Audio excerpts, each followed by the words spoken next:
Yes, hello my people, hera bakunzi ba Star TV. Ndabaramukije amahoro y'Imana bane namaho muri hose. Murazi ko muri benshi mudukurikirana, murazi ko muri benshi mukunda ibikorwa byacu, murazi ko muri benshi dufashe urugendo rurerure mukurikirana ibikorwa by'iwacu. So, my name is Starboy the Ship. Right now turi neza na neza hano bita mu Rumonge. Mu Rumonge ni zimwe mu ntara novuga dufise mu gihugu cy'u Burundi, zivamwe ibintu byinshi bitandukanye. Ushobora kujya mandarine mu nzira, ushobora kujya umucungwe, ushobora kujya ikintu bita umukeke, ushobora kujya n'ibindi bitandukanye kamererwa neza cyane. So, mugerageje kuraba hano imbere yiwanje la fois passé naraje hatanzwe ibintu by'umuceri ibiharage n'ibindi bitandukanye, ariko uno munsi nashitse bankwita surprise. So ni kintu ni kiribwa novuga yuko abantu igihugu cyose novuga yuko bakunda, n'igihe cyagwara abantu benshi baragiye muri koma, abandi barababara baragira ibibazo bivanye nuko ni kintu dukunda twese, zino sashi ibona hano harimo inyama kandi ni inyama nziza cyane, apana bya bintu by'imifupa tumenyereye ahantu tugenda ukumva ngo baduhaye umufupa. So izi ni inyama, urabona ko ari inyama z'inka, so bagira bahereza abantu. Ni association novuga y'aba diaspora isanzwe iri muri Etats-Unis, novuga yuko biyorganije baravuga ati reka dukore icyo dukoze, reka dukore icyo mu by'Imana yaduhayereje duhereze ko abandi, harimo abakongomani of course, harimo abakimbizi bajya abantu novuga impunzi, harimo abakristo, harimo abaislam, harimo imfubyi n'abafakazi. Bisigura yuko nibigeze bacagura bavuga ati ngo reka dufashe abarundi gusa, ariko iyo association neza na neza aho ikora cyane muri gihugu cya Amerika igafasha, novuga yuko yarafasha n'impunzi mu gihugu cya Amerika, ariko no munsi bariko barafasha n'abarundi cyane na cyane abafakazi, imfubyi, impunzi z'abakongomani, nabonye abakongomani ngaha. So uko biri kose ni gushigikirana muri gwa rukundo. Nimba uno muntu akoze kino kintu bisigura yuko nawe ukwiye kumurabira ko kugira nawe akubera akarorero, kubera ko ni gushigikirana muri gwa rukundo. Abarundi twashigikirana kuno bizogenda neza cyane. Generage sanga imifuko y'imiceri biharage barahereza abayisilamu, cyari gihe cyo kwitegurira Eid, ariko uno munsi ntabwo ari Eid. Uno munsi bashatse gusangira abakristo, abayisilamu, imfubyi n'abafakazi, abantu novuga yuko abamwe dukunze kwita impunzi, harimo iz'abakongomani na cyane n'abakongomani, kubera ko urabona turi mu Burundi na cyane n'abakongomani. Bisigura yuko nta gucagura, bafashije abo bantu bakeneye ubufasha, sivyo none. So nibaze ko muza kunkwirikirana, muza kwikira kino kiganiro, ni gita ariko gifise akamaro. Nibaze ko muza gukurikirana byose uko biza kugenda, bagira bahereze rero aba bantu, bahereze buri kintu cyose. Urabona ni inyama nyinshi, nanje yananiye no guterura, ikanyisubizeyo ariko nanje ngira baraza kuma ko nahandi Bujumbura yo wagwa.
Yes my people, abakunzi ba Star TV, nibaza ko ari umunezero udasanzwe kuri bamwe novuga yuko bahejeje guhabwa, novuga yuko ibifungurwa, inyama ningira kamaro, inyama nziza cyane.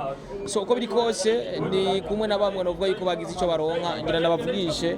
So karibu sana sister, karibu tuvugane gatonya. Umeze neza? Ingoriro hagarare ngaha kutinyasi. Naho hariya umeze neza? Uko fresh? Witwa gute? Auje Kirundi? Uko mkongomani? Yani hapa nilisikia ngo balipatia bakongomani, barundi, bakimbizi kutoka kule Kongo. Uko refugee wewe kutoka Kongo. Unajisikia hai kufika hapa Burundi? Burundi sio nchi yako kawaida, nchi yako ni Kongo. Hapa Burundi unafika hapa Burundi unashika saa mtu naweza nikasema mtu jirani yani. Hapa unafika hapa unapata nyama, unapatia na watu Barundi benzetu kawaida. Sasa unajisikia hai kupata hiki kitu? Vraiment mimi nashukuru sana, tena naweza sema merci sana kwa hii association pamoja na gouvernement ya Burundi kwa pamoja kwa kisi walitupokea si wakimbizi hapa Burundi. Hiyo tunaweza sema asante sana, tunafurahi sana kuona hii association imefika kwetu na inaanza tufanyia vitu vizuri na kutukumbuka na sisi hapo wakimbizi. Hiyo tunasema asante. Kwa mimi mkimbizi najisikia faraja sana na Mungu awabariki kwa kutusaidia. Nashukuru sana kabisa. Inakuwa rahisi kupata chakula? Hapana, sio rahisi, lakini kwa hii association tunashukuru kabisa na Mungu ambariki. Kwa mwezi unakula nyama mara ngapi? Naweza kula hata mara moja. Mara moja. Lakini hivyo unapata tena inakuwa mara ngapi? Mimi niko mkimbizi natoa wapi na karti yangu ndio hii. Utakata tu kidogo basi kula hata mara tatu. Natia mrenga hivyo na masomo. Sawa, asante sana. Unaitwa aje? Naitwa Mamicho Sandrina. Sandrine. Burundi balikupokea vizuri? Wanipokea vizuri. Nashukuru. Asante sana. Okay. Turiko turavugisha abantu bamwe harimo abayisilamu, harimo abakristo, harimo abakongomani, harimo abarundi kazi. Mubisigura yuko ugutanga ntibatanze barahavye ngo idini baravye iki, imfuvyi n'abafakazi, hari abamizirima, hari abakatolika, bo turavanze ofete. Urumva ko harimo n'abakongomani n'abarundi, ntibaravye ngo reka duhereze abarundi gusa ngo kwera ko biriko birakugwa n'abarundi, ntibaravye ngo duhereze ngo abakongomani biki n'iki. Papa na mahoro, karibu sana basi Tony.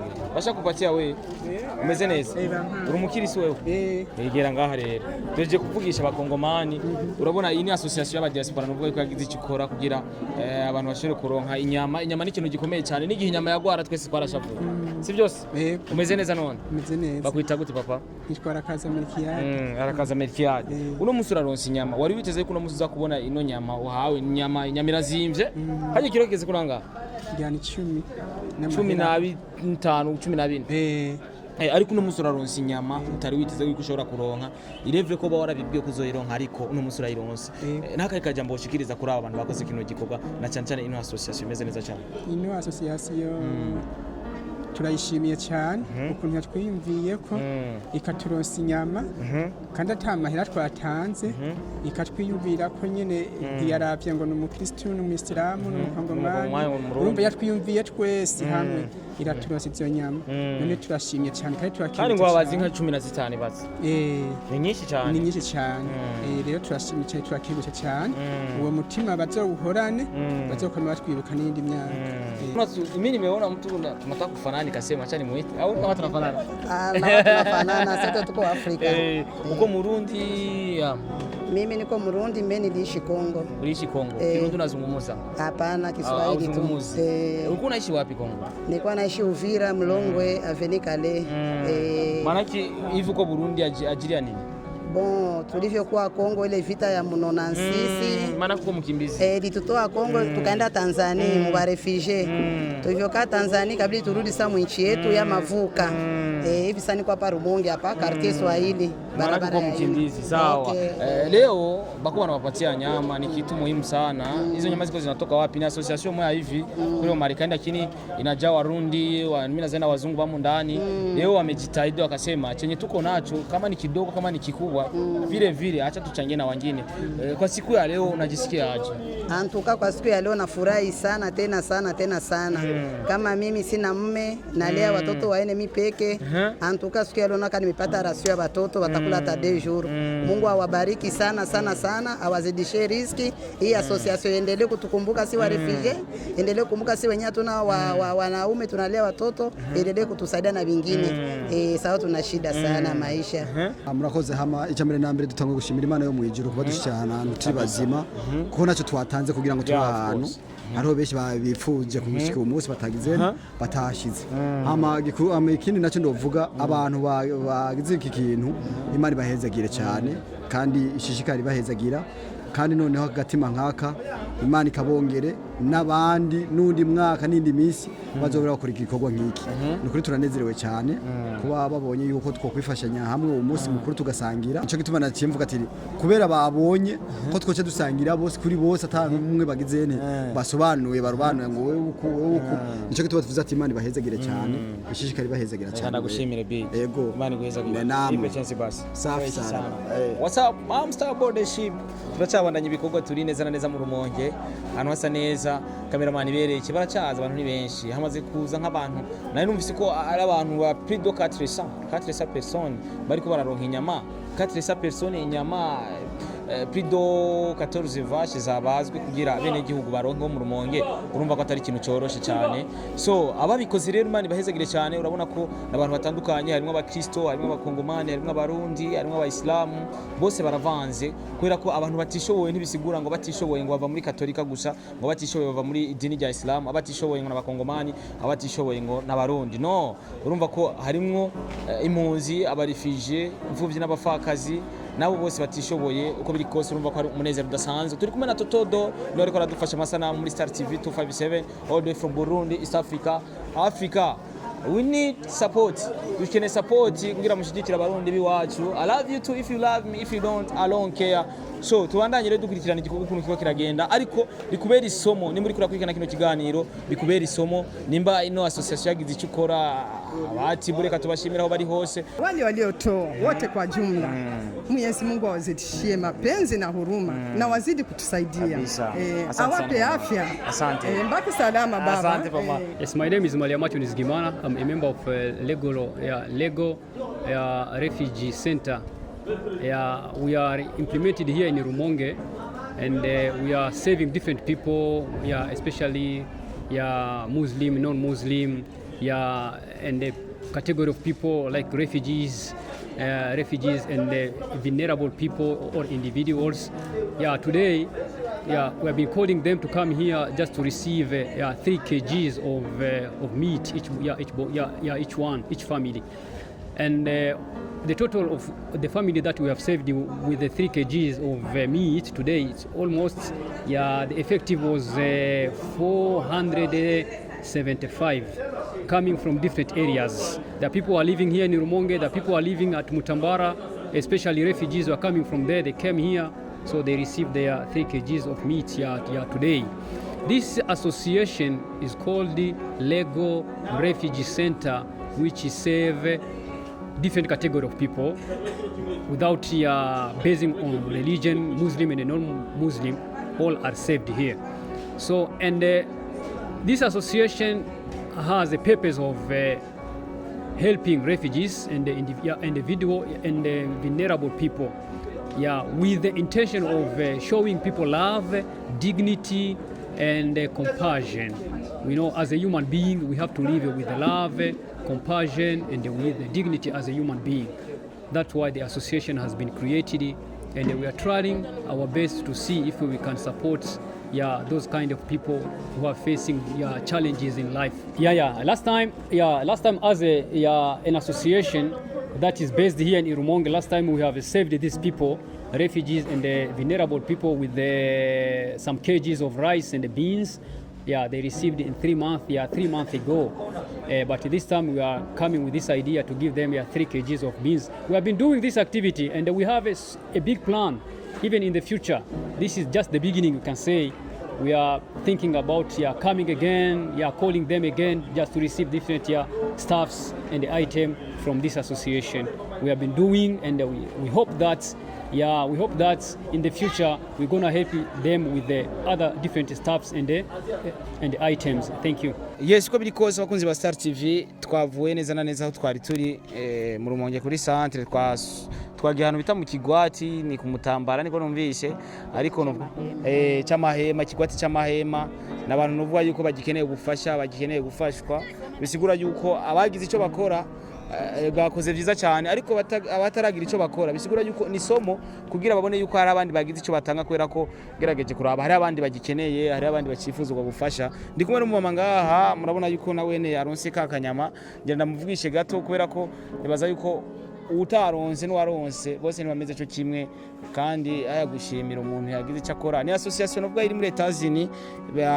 bari kumwe na Atibu bagize icyo bakora ku Banyarumonge. Rafa pase naraje ariko no munsi naje. Mama uko bien?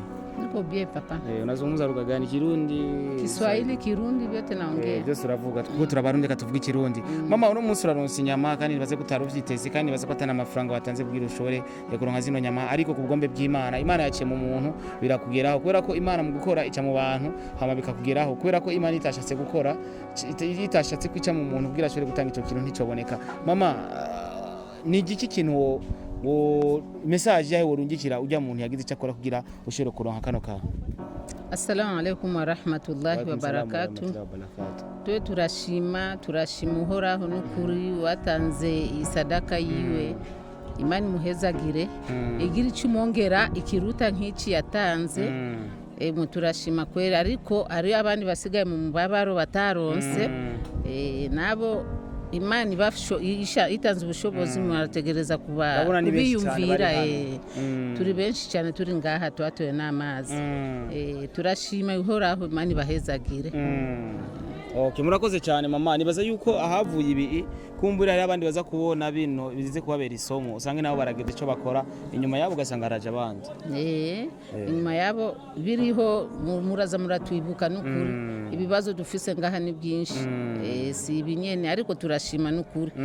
Akanyama abandi tuhora tukajya tukandikwe na docteur, ariko ubu Imana yadushikirije n'ukuri turashima. Okay, Imana iguhezagire cyane.